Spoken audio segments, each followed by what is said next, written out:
It is imperative that the events of January 6 are fully investigated, and the Congress and the American people know the truth of what actually occurred, and that all those responsible are held accountable, particularly to ensure that horrific and shameful event in our history never repeats itself. I applaud you for pursuing this objective. Even though there is overwhelming evidence to the contrary, including hours and hours of videos and photographic coverage, there is a continuous shocking attempt to ignore or try to destroy the truth of what truly happened that day, and to whitewash the facts into something other than what they all mistakenly reveal, an attack on our democracy by a violent domestic extremists and a stain on our history and our moral standing here at home and abroad. As a child in the Dominican Republic, I look up to the United States as the land of opportunity and a place to better myself. And from that moment I landed at JFK in 1992, I have tried to pursue that goal. Thankfully, I achieved that goal on many levels. I was the first in my family to graduate college, join the Army, and become a police officer. On July 23rd, 1999, the day before my 21st birthday, I raised my hand and swore to protect the Constitution of the United States. Because this country gave me an opportunity to become anything that I wanted. At that time, I already started basic training with the Army Reserves. In fact, I raised my hand several times in ceremonies to pledge my commitment to defend and protect the Constitution of the United States. When I joined the Army Reserves, when I was promoted to Sergeant War in the Army, when I was promoted during my naturalization ceremony, and when my reenlistment in the Army, when I joined the United States Capitol Police, and lastly, when I was promoted to Sergeant 3 years ago. I have always taken my oath seriously. On January 6, 2021, I fulfilled my oath once more, this time to defend the United States Capitol and members of Congress carrying out their constitutional duties to certify the results of the November 2020 presidential election. To be honest, I did not recognize my fellow citizens who stormed the Capitol on January 6, or the United States that they claim to represent. When I was 25 years old and then a sergeant in the Army, I had deployed to Iraq for Operation Iraqi Freedom. From time to time, I volunteered to travel on IED-infested roads to conduct supply missions for U.S. and allied forces and local Iraqi population as well. But on January 6, for the first time, I was more afraid to work at the Capitol than my entire deployment to Iraq. In Iraq, we expected armed violence because we were in a war zone, but nothing in my experience in the Army or as a law enforcement officer prepared me for what we confronted on January 6. The verbal assaults and disrespect we endured from the rioters were bad enough. I was falsely accused of betraying my oath, of choosing my paycheck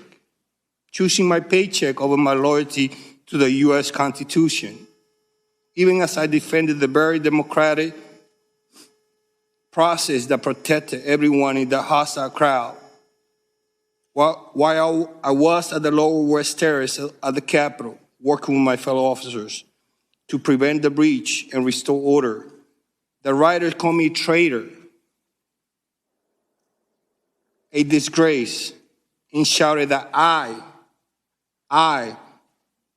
an Army veteran and a police officer, should be executed. Some of the rioters had the audacity to tell me there was nothing personal, that they would go through me through us, police officers, to achieve their goal as they were breaking metal barriers to use as a weapon against us. Or they use more menacing language. If you shoot us, we all have weapons, we will shoot back. Or we'll get our guns, we outnumber you. They said, join us. I heard specific threats to the lives of Speaker Nancy Pelosi and then also Vice President Mike Pence. But the physical violence we experienced was horrific and devastating. My fellow officers and I were punched, kicked, shoved, sprayed with chemical irritants, and even blinded with eye-damaging lasers by a violent mob, who apparently saw us, law enforcement officers, dedicated to ironically protecting them as U.S. citizens, as an impediment to their attempted insurrection. The mob brought weapons to try to accomplish their insurrectionist objectives and use them against us. These weapons included hammers, rebars, knives, baton, and police shields taken by force, as well as bear spray and pepper spray. Some of the rioters wore tactical gear, including bulletproof vests and gas masks. The rioter also forcibly took out batons and shields to use them against us. I was particularly shocked at seeing the insurrectionists violently attack us with the very American flag that they claim to sought to protect. Based on the coordinated tactics we observed and verbal commands we heard, it appears that many of these attackers had law enforcement or military experience. The rioters were vicious and relentless. We found ourselves in a violent battle, desperate to attempt to prevent the breach of the Capitol by the entrance near the inauguration stage. Metropolitan police officers were being pulled into the crowd. We have one right here, right next to me.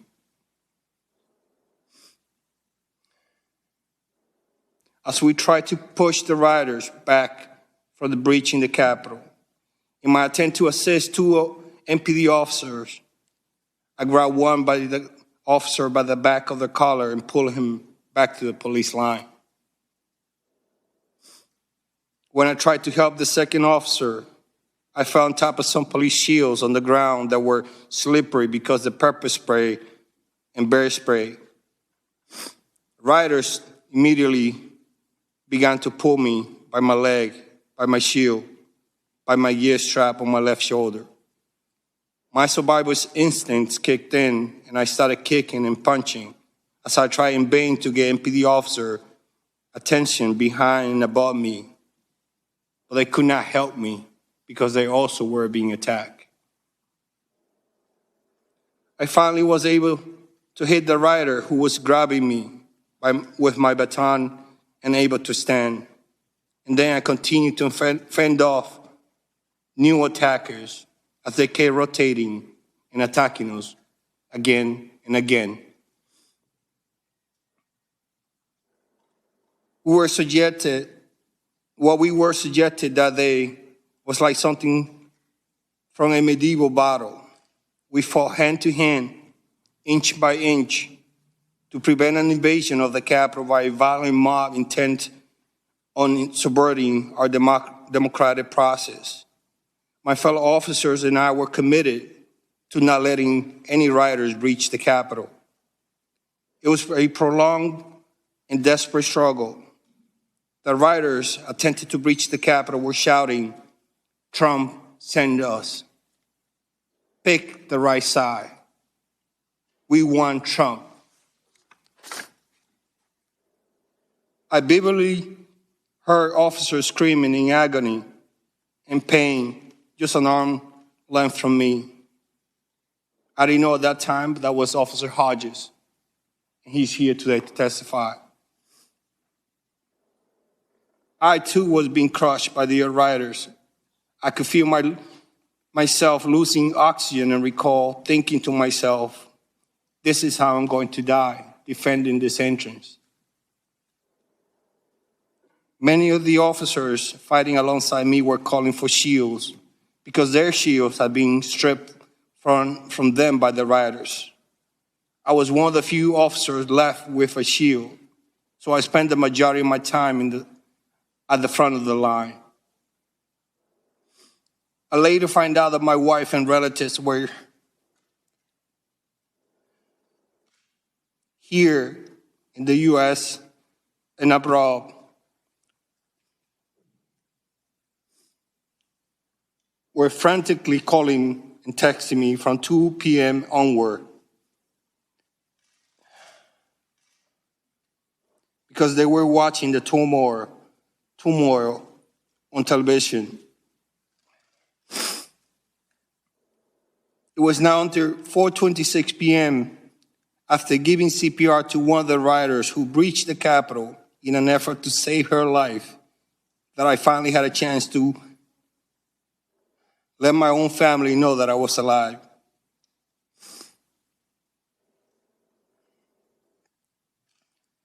After order has been restored at the Capitol, in many hours, I arrived home at nearly 4 a.m. on January 7th. I had to push my wife away from me because she wanted to hug me. And I told her no, because of all the chemical that my uniform had on.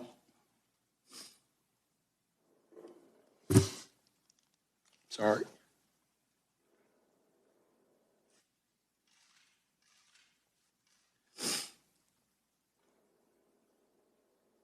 I couldn't sleep because the chemical reactivated after I took a shower, and my skin was burning.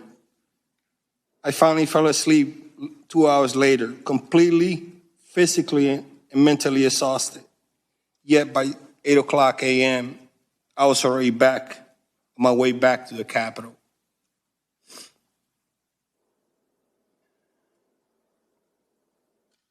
And I continued to work for 15 consecutive days until after the inauguration. I made sure to work despite my injuries because I wanted to continue doing my job and help secure the Capitol complex. More than 6 months later, I'm still trying to recover from my injuries. Many of my fellow Capitol officers, as well as MPD officers, suffer terrible physical injuries from the violence inflicted on us on January 6th. I sustained injuries on both my hands, my left shoulder, my left calf, and my right foot. I already had undergone bone fusion surgery on my right foot, and I was just told that I need surgery on my left shoulder.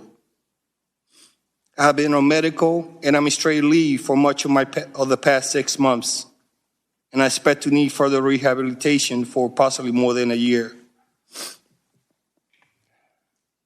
There are some who express outrage when someone kneels while calling for social justice. Where are those same people expressing the outrage to condemn the violence attack on law enforcement, the Capitol, in our American democracy? I'm still waiting for them. As Americans in the world watch in horror what was happening at the Capitol, we did not receive timely reinforcement and support we needed. In contrast, during the Black Lives Matter protests last year, U.S. Capitol Police had all the support we needed and more. Why the different response? Were it not for the brave members of the MPD and later on from other law enforcement agencies, I'm afraid to think what could have happened on January 6th. I want to publicly thank all the law enforcement agencies that responded to assist that day for their courage and their support. I especially want to thank those Capitol Police officers who responded on their own from home after working midnight shift. Despite being outnumbered, we did our job. Every member of the House of Representatives senators, and staff members made it home. Sadly, as a result of that day, we lost officers, some really good officers. But we held the line to protect our democratic process, because the alternative would have been a disaster. We are not asking for medals or recognition. We simply want justice and accountability. For most people, January 6th happened for a few hours. But for those of us who were in the thick of it, it has not ended. That day continued to be a constant trauma for us literally every day, whether because of our physical or emotional injuries or both. While it has not received much attention, sadly, many of my colleagues have quietly resigned from the Capitol because of that day. I'm also regularly called by law enforcement officials and prosecutors to help identify from photographs and videos the rioters. And to be honest, physical therapy is painful and hard. I could have lost my life that day, not once, but many times. But as soon as I recover from my injuries, I will continue forward and proudly serve my country in the U.S. Capitol Police. As an immigrant to the United States, I'm especially proud to have defended the U.S. Constitution and our democracy on January 6th. I hope that everyone in the position of authority in our country has the courage and conviction to do their part by investigating what happened on that terrible day and why. This investigation is essential to our democracy, and I'm deeply grateful to you for undertaking it. Hey, NBC News viewers, thanks for checking out our YouTube channel. Subscribe by clicking on that button down here and click on any of the videos over here to watch the latest interviews, show highlights, and digital exclusives. Thanks for watching.